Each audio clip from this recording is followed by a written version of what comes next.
Right. PA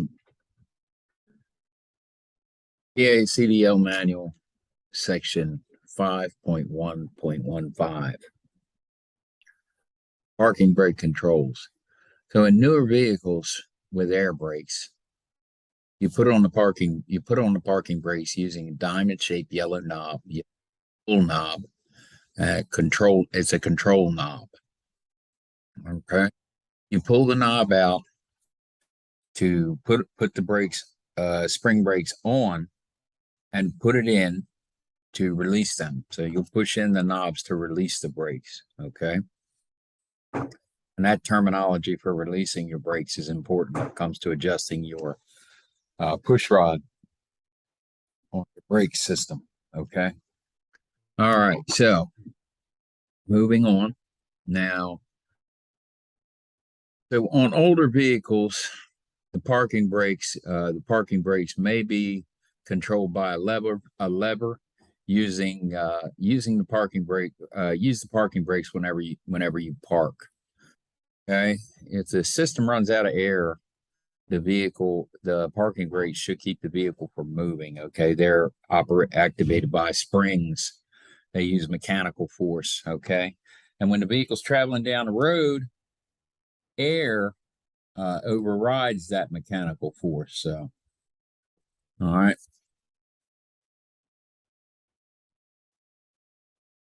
So, never push the brake pedal down when the spring brakes are on. If you do, the brakes could be damaged by the combined force of the springs and the air pressure. Many brake systems are designed so this will not happen, but not all systems are set up that way. And those that are may not always work. It's much better to develop the habit of not pushing the brake pedal down when the spring brakes are on. Modulating control valve. Uh, in some vehicles, a control handle on the dashboard may be used to apply spring brakes gradually. This is called a modulating control valve. It is spring loaded, so you have a feel for the braking action. The more you move the control lever, the harder the spring brakes come on. They work this way so you can control the spring brakes in if the service brakes fail.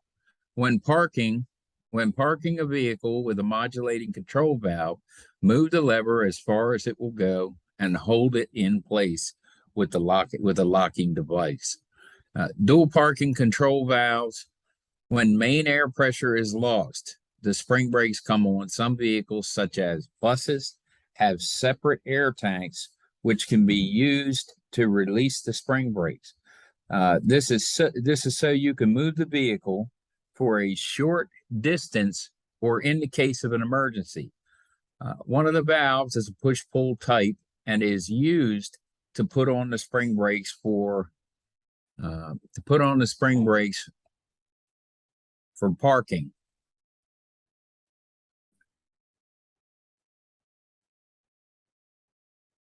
Right.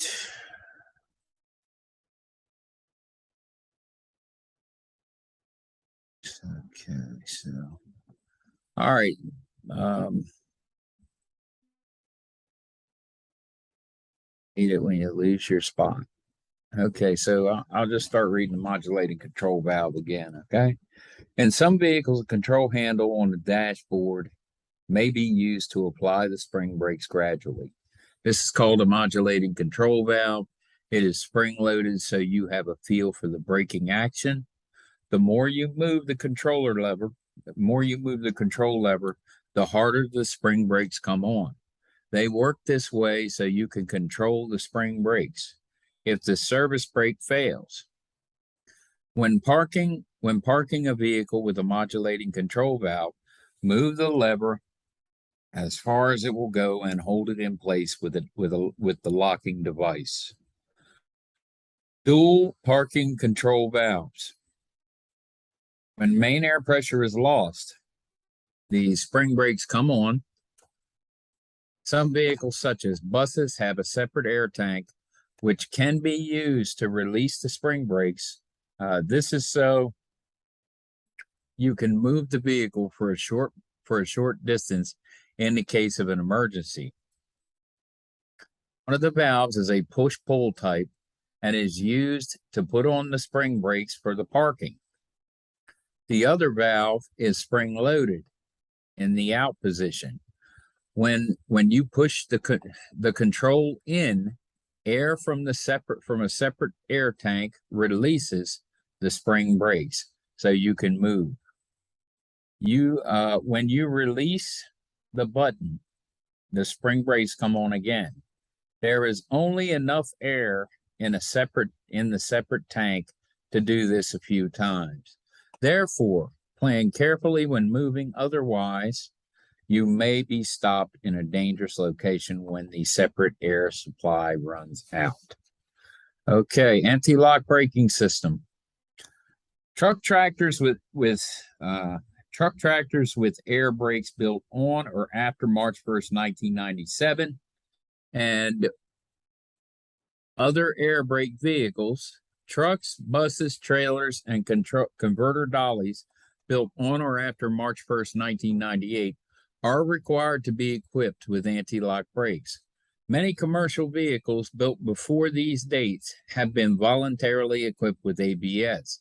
Check the certification label for the date of manufacture to determine if your vehicle is equipped with ABS.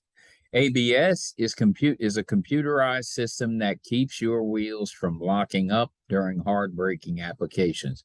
Vehicles with ABS have malfunction lamps to tell you if something is not working. Tractors, trucks, and buses will have yellow ABS malfunction lamps on the instrument panel. Trailers will have yellow ABS malfunction lamps on the left side, either on the front or rear corner. Dollies manufactured on or after March 1st, 1998 are required to have a lamp on the left side. On newer vehicles, the malfunction lamp comes on at startup for a bulb check and then goes out quickly. Some older systems, the lamp could stay on until you're driving over 5 miles per hour. If the lamp stays on after the bulb check or goes out or goes on once you are underway, you may have lost ABS control at one or more wheels. In the case of towed units manufactured before it was required by the Department of Transportation, it may be difficult to tell if the unit is equipped with ABS. Look under the vehicle for the electronic control unit and wheel speed sensor wires coming from the back of the brakes. So if you see any wires running to the brakes, it's going to be the ABS. Okay. All right. All right.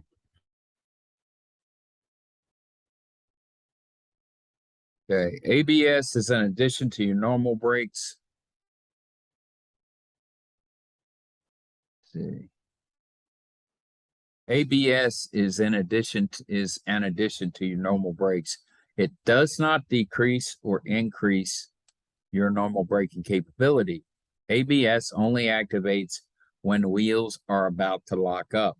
ABS does not necessarily shorten your stopping distance, but it does help you keep the vehicle under control during hard braking. All right. Now this is a diagram of a air brake system. Okay, this is single circuit system. Okay, this is your dry tank. This is your wet tank. All right, your foot valve, your pressure gauge would show how much air you have in your tanks. All right. This is your trolley. This is your trolley valve here. Okay. So these are your brakes. So this is your front set of brakes here. Steer axle, I guess. And then these would be your,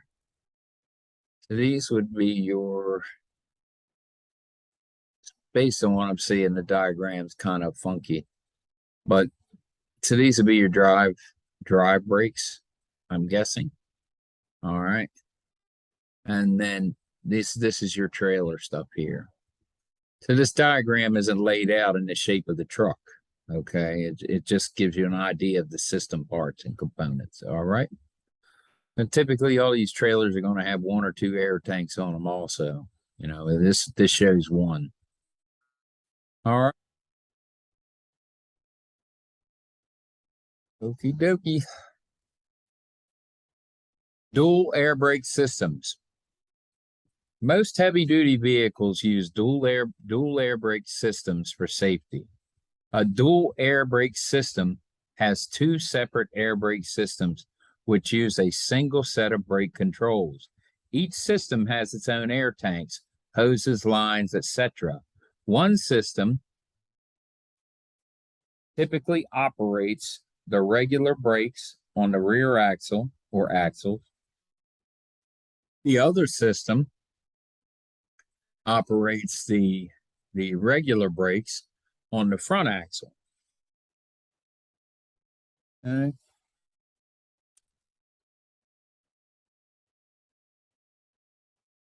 All right.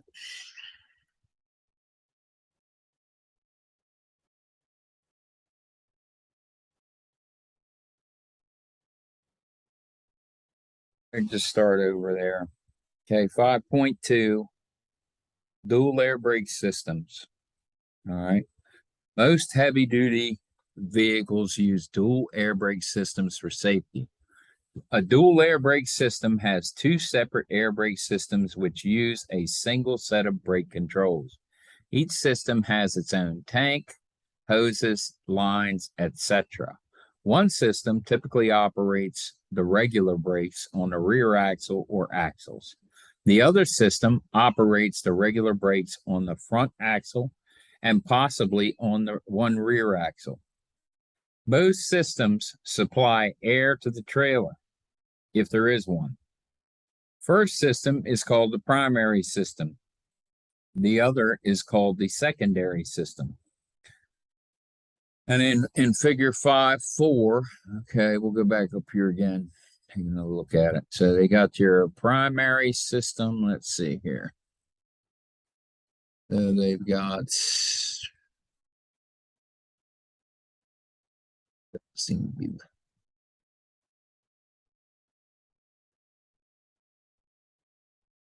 yeah. Never mind. Forgot what I was going to say. All right, moving on. Okay. All right, moving on. Okay, before driving a vehicle,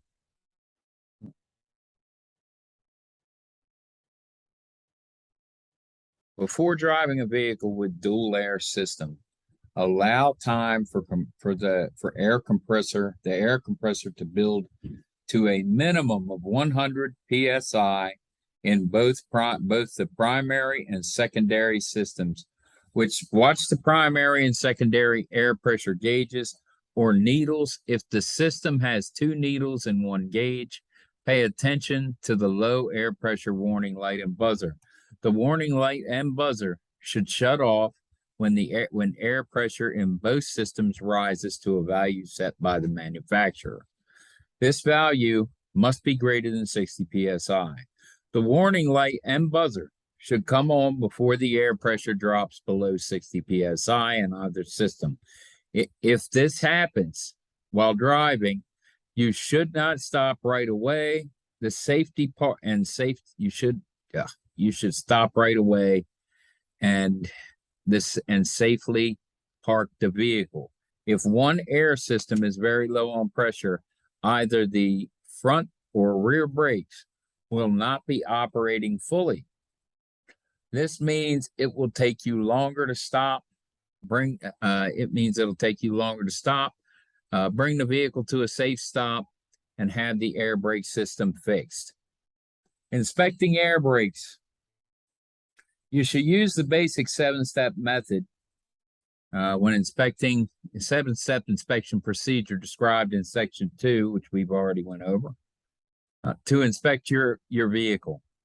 There are more things to inspect on a vehicle with air brakes than one without them. These things are discussed below in the order they fit into in the 7-step method. Okay. During step 2, engine compartment checks. Check air compressor drive belt. If the compressor is belt driven, check the condition and tightness of the belt. It should be in good condition.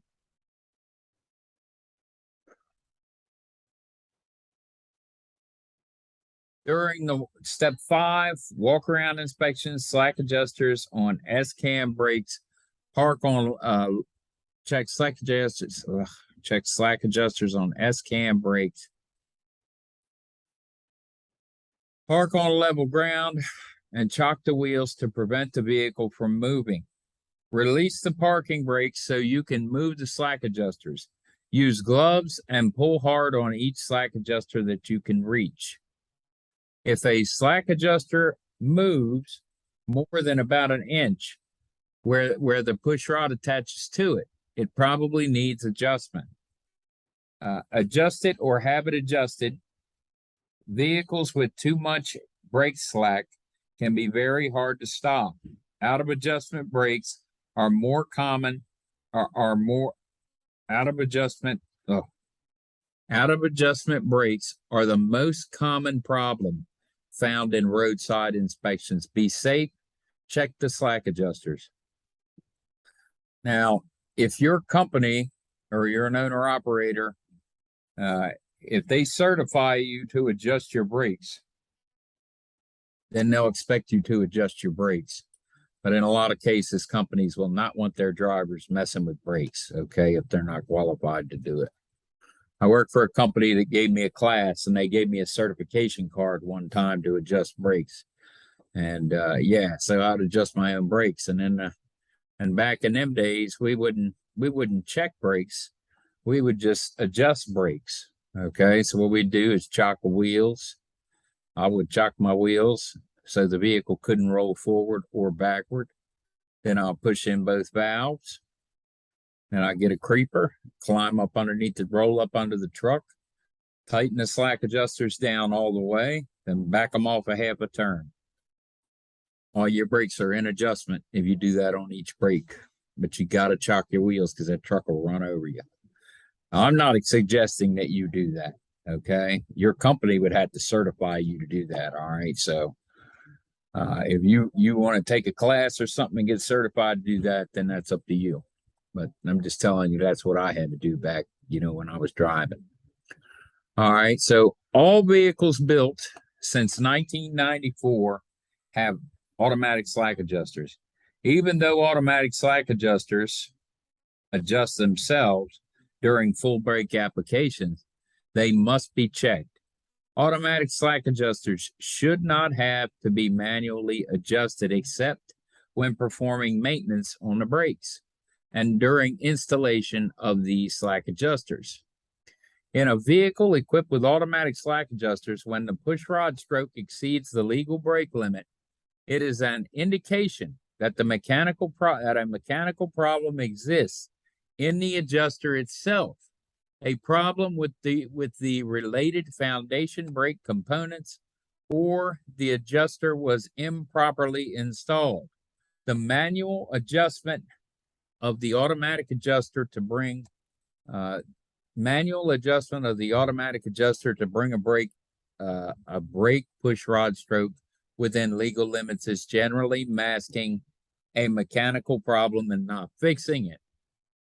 Further routine adjustment of most slack adjusters will likely result in premature wear of the adjuster itself. It is recommended that when brakes equipped with automatic slack adjusters are found to be out of adjustment, the driver take the vehicle to a repair facility as soon as possible to have the problem corrected. The manual adjustment of automatic slack adjusters is dangerous because it may give the driver a false sense of security regarding the effectiveness of its brakes. So let's say if you were to jump on there and adjust an automatic slack adjuster to bring it within spec, right? If it jumped out of adjustment before, it's probably going to jump out of adjustment again. Okay, so you're not doing yourself any favors by doing that. Okay, now, note, automatic slack adjusters are made by different manufacturers and do not operate the same. Therefore, the specific manufacturer's service manual should be consulted prior to troubleshooting a brake adjustment problem. Check brake drums or discs, linings, and hoses. Brake drums or discs must have cracks longer than 1/2 inch the width of the friction area. Linings, friction material must not be loose or soaked with oil or grease. They must not be dangerously thin. Mechanical parts must be in place, not broken or missing. Check the air hoses connected to the brake chambers to make sure they are not cut or worn due to rubbing. Do the following checks instead of the hydraulic brake checks shown in section 2, step 7. Check brake system. Test the air leakage rate. All right, this is the air brake leak test.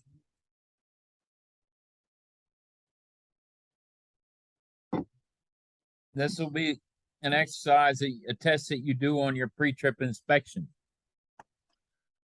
Okay. So with a fully charged air system, typically 125 psi, turn off the engine, release the parking brake, and time the air pressure drop. The loss should be less than 2 psi in 1 minute for single vehicles and 3 psi in 1 minute for combination vehicles. With the air pressure built up to governor cutoff, 120 to 140 psi, shut off the engine, chock your wheels if necessary, release the parking brake, all vehicles, and the tractor protection valve. For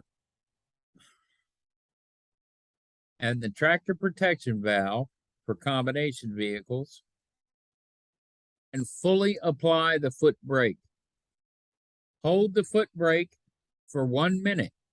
Check the air gauge to see if the air pressure drops more than 3 pounds in 1 minute for a single vehicle and 4 pounds in 1 minute for a combination vehicle.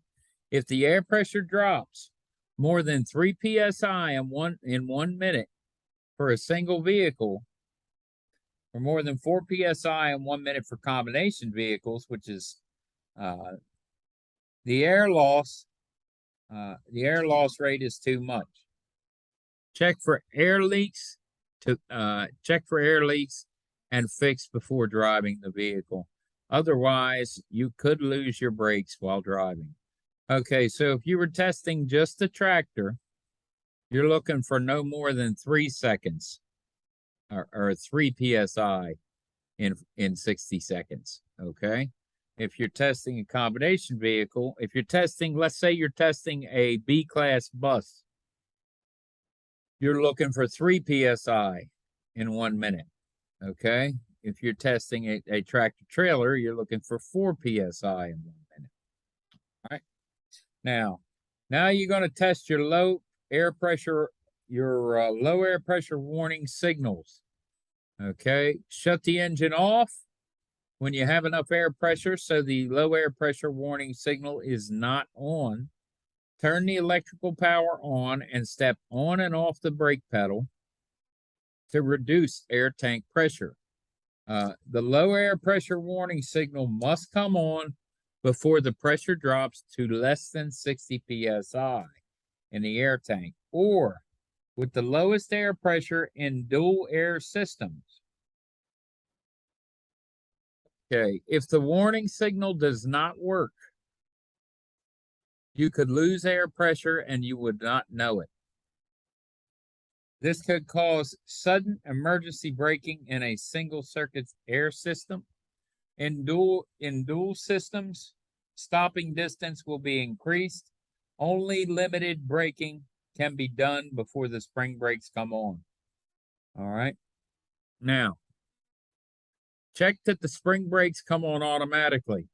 Park on level ground, chock the wheels, release the parking brakes when you have enough air pressure to do it, and shut the engine off. Continue to fan off the air pressure by stepping on and off the brake pedal to reduce tank pressure. The tractor protection valve and parking brake valve should pop out on a tractor trailer combination vehicle. And the parking brake valve should close or pop out on other combination vehicles, on other combination and single vehicle types, when the air pressure falls to the manufacturer's specification, somewhere between 40 and 20 psi. This will cause the spring brakes to come on. Check the rate of air pressure buildup when the engine is at operating RPMs. The pressure should build from 85 to 100 and be safe and still be safe. Check the manufacturer specifications in single air systems, pre-1975 vehicles, okay? Typical requirements are pressure buildup from 50 to 90 within 3 minutes with the engine at an idle speed of 600 to 900 RPMs. If the air pressure does not build up fast enough, your pressure may drop too slowly during driving, requiring an emergency stop. Do not drive until you get the problem fixed. Check the air pressure governor, cut in and cut out pressures. Pumping by the air compressor should start at about 100 psi and stop at about 125 psi. Check your manufacturer specifications. Run the engine at fast idle. The air governor should cut out the air compressor at about the manufacturer's specified pressure. The air pressure shown by your gauge or gauges will stop rising with the engine idling. Step on and off the brake to reduce the air tank pressure. The compressor should cut in at about the manufacturer's specified cut-in pressure. The pressure should begin to rise. If the governor does not work as described above, it may need to be fixed. A governor that does not work properly may not keep enough air pressure for safe driving. Okay. Test parking brake.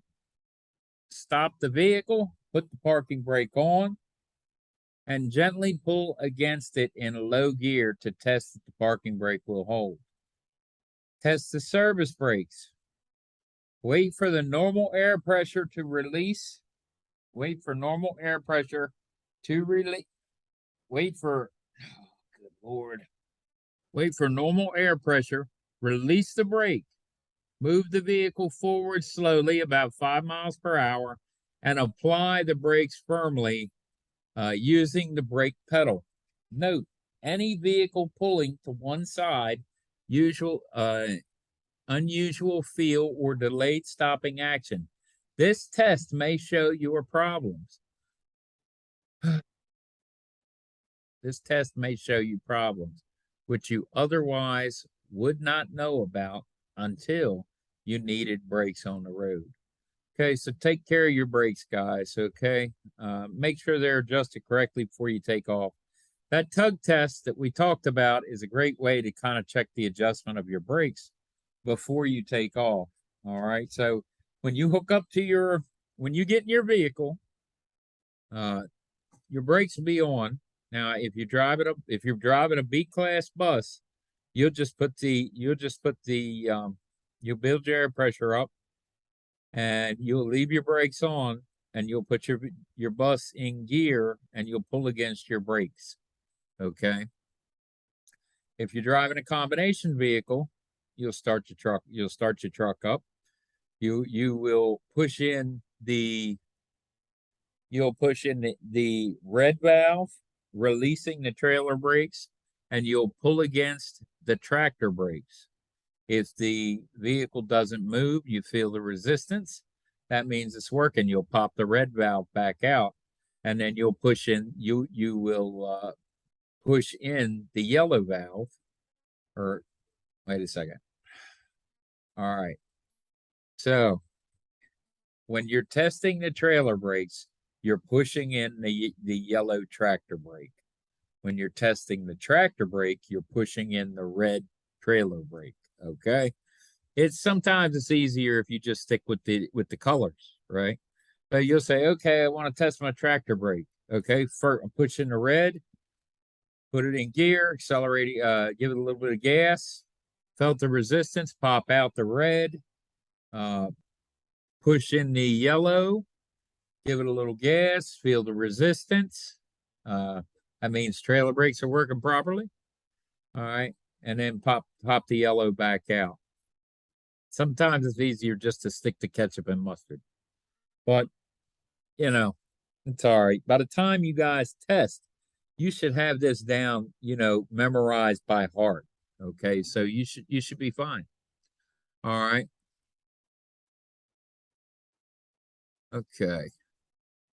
So a low air pressure warning devices. So you see this diagram, it says low air. So that's like on a Freightliner, it looks like. Similar to what you see on an older Freightliner.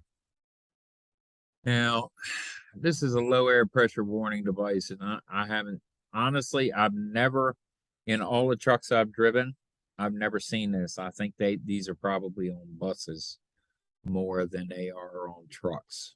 All right. But this is called a wigwag drop arm. Okay. Some vehicles are equipped with a wigwag that drops into the driver's view and will not stay up in place until the desired air pressure is restored. Okay. And this is an example of another low air pressure warning device. All right. Okay. So that's all right. Let's move on to using air brakes. Okay, so normal stops. Push the brake pedal down. Control the pressure so the vehicle comes to a smooth, safe stop. If you have a manual transmission, do not push the clutch in until the engine RPM is down close to idle. When stopped, select the starting gear. Braking with anti-lock brakes. When you brake hard on slippery surfaces in a vehicle with ABS, your wheels may lock up. A vehicle without ABS, your wheels may lock up. When your steering wheels lock up, you lose steering control. When your other wheels lock up, you may skid, jackknife, or even spin the vehicle. ABS helps you avoid wheel lockup. The computer senses impending lockup, reduces the braking pressure to a safe level, and you maintain control. You may or may not be able to stop faster with ABS, but you should be able to steer around an obstacle while braking and avoid skids caused by overbraking. Having ABS on a tractor, having ABS only on the tractor, only on the trailer, or even only on one axle, still gives you more control over the vehicle during braking. Brake normally. Okay. So even if you have ABS, we want to brake normally. Okay. You always want to brake normally. All right. Having ABS on a tractor.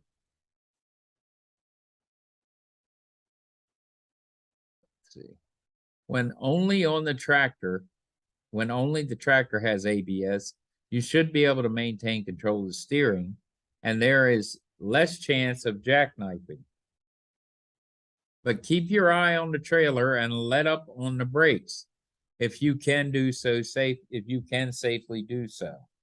If it begins to swing out when only the trailer has ABS, the trailer is less likely to swing out. But if you lose steering control or start a tractor jackknife, let up on the brakes. If you can safely do so until you gain control. When you drive a tractor trailer combination with ABS, you should brake as you always have. In other words, use only the braking force necessary to stop safely and stay in control. Brake the same way, regardless of whether you have ABS on the tractor, trailer, or both. As you slow down, monitor your tractor and trailer and back off the brakes if it is safe to do so. To stay in control, there's only one exception to this procedure. If you always drive a straight truck or combination with working ABS on all axles in an emergency stop, you can fully apply the brakes. Without ABS, you still have normal brake functions. Drive and brake as you always have. All right. Remember, if your ABS malfunctions, you still have regular brakes. Drive normally, but get the system serviced soon. Emergency stops. If somebody suddenly pulls out in front of you, your natural response is to hit the brakes. This is a good response if there is enough distance to stop and you use the brakes correctly. You should brake in a way that will keep your vehicle in a straight line and allow you to turn if it becomes necessary. You can use the controlled braking method or stab braking method. Controlled braking, with this method, you apply the brakes as hard as you can without locking up the wheels. Keep the steering wheel movements very small while doing this. If you need to make larger steering adjustments, or if the wheels lock up, release the brakes. Reapply the brakes as soon as you can. Now, in the stab braking method, you apply the brakes as hard as you can, then release the brakes when the wheels lock up. This is on the test, by the way. Stab braking for sure is on the test. Okay. So you release the brakes when the wheels lock up. As soon as the wheels start rolling, apply the brakes fully again. It can take up to 1 second for the wheels to start rolling after you release the brakes. If you reapply the brakes before the wheels start rolling again, the vehicle will not straighten out. If you drive a vehicle with anti-lock brakes, you should read and follow all directions found in the owner's manual for stopping quickly. Stopping distance. The stopping distance, as was described in section 2 under speed and stopping distance, with air brakes, under speed and stopping distance, with air brakes, there is an added delay. All right. Brake lag is what it's called. This is the time required for your brakes to work after the brake pedal is pushed. With hydraulic brakes used on cars and light medium trucks, the brakes work instantly. However, with air brakes, it takes a little more time, 1/2 second or more, for the air to flow through the lines to the brakes. Thus, the total stopping distance for vehicles with air brake systems is made up of 4 different factors. So you've got perception distance, reaction distance, brake lag distance, and braking distance for a total stopping distance. All right, the air brake lag distance at 55 miles per hour on dry pavement adds about 32 feet. So at 55 miles per hour, an average driver under good conditions and brake conditions, under good traction and brake conditions, the total stopping distance is more than 300 feet. That's something in it. All right, so brake fading and failure. If you're experiencing brake fade, your brakes are going to fail. It's imminent. Okay. Now, you can stop that by getting off the brake. Okay. But section 5.4.5, brake fading and failure. Brakes are designed so brake shoes or pads rub against the drum or discs to slow the vehicle. Braking creates heat, but brakes are designed to take a lot of heat. However, brakes can fade or fail from excessive heat caused by using them too much and not relying on the engine braking effect. Excessive use of the service brakes results in overheating and leads to brake fade. Brake fade results from excessive heat causing chemical changes in the brake lining, which reduce friction and also causing expansion of the brake drums as the overheated drums expand. The brake shoes and linings have to move farther to contact the drums, and the force of this contact is reduced. Continued overuse may increase brake fade until the vehicle cannot be slowed down or stopped. Brake fade is also affected by adjustment. To safely control a vehicle, every brake must do its share of the work.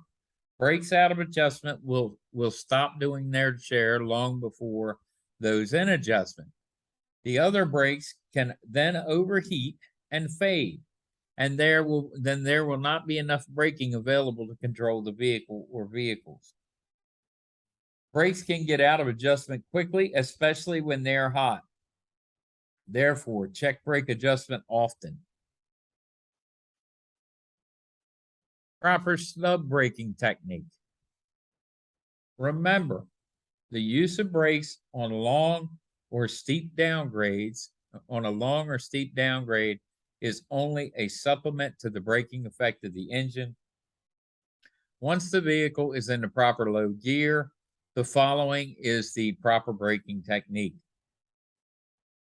Apply the brakes just hard enough to feel a definite slowdown. When your speed has been reduced to approximately 5 miles per hour below your safe speed, release the brakes. This brake application should last for about 3 seconds. When your speed has increased to your safe speed, repeat steps 1 and 2. So the whole way down the mountain, you're applying your brakes and you're releasing them and allowing your speed to come back up to the safe speed. Then you're applying your brakes again, getting 5 miles below your safe speed, then letting off. When you let off the brakes, air can get in there and it helps to cool them down some. Not a lot, but I'm telling you, I snub brake down entire mountains and my brakes never smoked up. Okay. So it works, guys. It really does work. Okay. Snub braking works. So use it. All right. All right. For example, if your safe speed is 40 miles per hour. You would not apply the brakes until your speed reaches 40 miles per hour. You now apply the brakes hard enough to gradually reduce your speed to 35 miles per hour, then release the brakes. Repeat this as often as necessary until you have reached the end of the downgrade. Low air pressure. If the low air pressure warning comes on, stop and safely park your vehicle as soon as possible. There might be an air leak in the system. Controlled braking is possible only while enough air remains in the tanks. The spring brakes will come on when the air pressure drops into the range of 20 to 45 psi. A heavily loaded vehicle will take a long distance to stop because the spring brakes do not work on all axles. Lightly loaded vehicles or vehicles on slippery roads may skid out of control when the spring brakes come on. It is much safer to stop while there is enough air in the tanks to use the foot brakes. All right, parking brakes. Anytime you park, you use the parking brakes, except as noted below. Pull the parking brake control knob out to apply the parking brakes. Push it in to release. The control will be a yellow diamond-shaped knob labeled parking brakes on newer vehicles. On older vehicles, it may be a round blue knob or some other shape, including a lever that swings from side to side or up and down. Do not use the parking brakes if the brakes are very hot from just having come down a steep grade, or if the brakes are very wet in freezing temperatures. If they are used while they are very hot, they can be damaged by the heat. If they are used in freezing temperatures when the brakes are very wet, they can freeze so the vehicle cannot move. Wheel use. Use wheel chocks on a level surface to hold the vehicle. Let hot brakes cool before using parking brakes. If brakes are wet, use the brakes lightly while driving in low gear to heat them up and dry them out. If your vehicle does not have automatic air tank drains, drain your tanks at the end of each working day to remove moisture and oil. Otherwise, the brakes could fail. Never leave your vehicle unattended without applying the parking brakes or chocking the wheels. Your vehicle might roll away and may cause injury and damage. All right. That's it for brakes.